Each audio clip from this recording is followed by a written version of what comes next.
Hi, my name is Kate Birch. This is my last and final video. This time I will be putting on sterile gloves.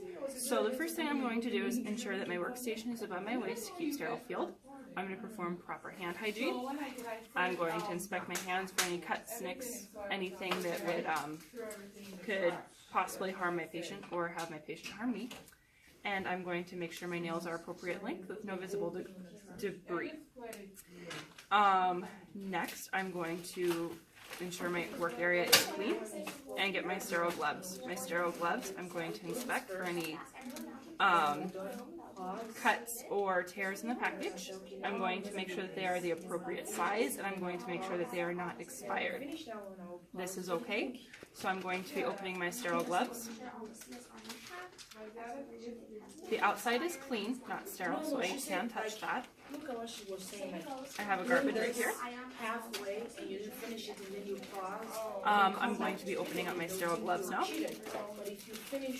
As I said, this part is clean, so I can touch this.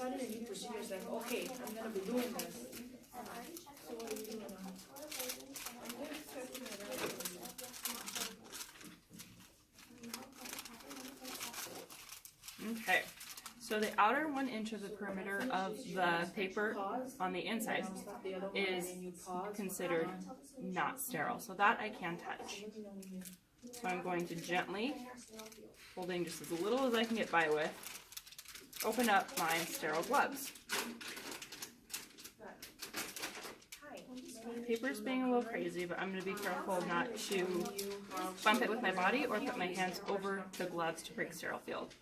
So what I'm going to do first is I'm going to put my dominant hand on first. I'm going to touch the inside cuff because that will be touching my skin. That is not sterile. The outside of the glove is sterile. So, very gently, touching only the inside cuff of the glove.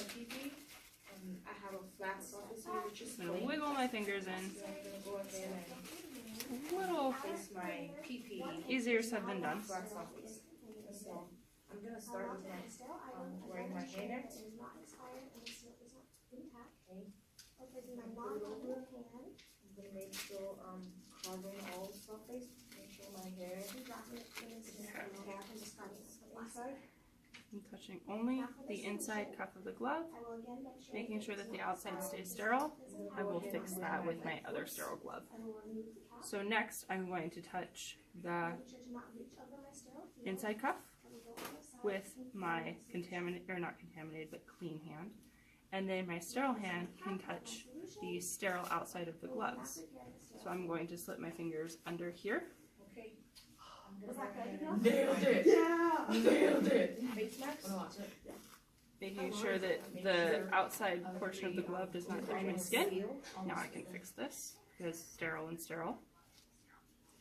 So when I am in sterile field now, I will not put my hands above my waist, I will not put my hands above my chest or below my waist, and I will stand with my hands clasped like this, away from my body, to ensure that I do not touch anything that is contaminated that could make my gloves no longer sterile.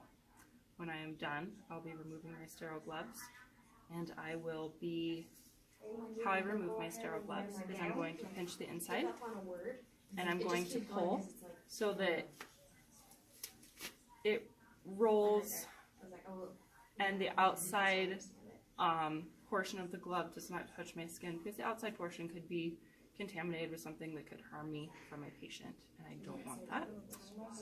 So when I remove the next glove, I'm going to slip my fingers underneath, touching only the portion that touched my skin, because again, this outside is now contaminated with anything from my patient that could harm me, and I'm going to roll it inside, making a nice little ball. And the inside is dirty, and the outside is clean.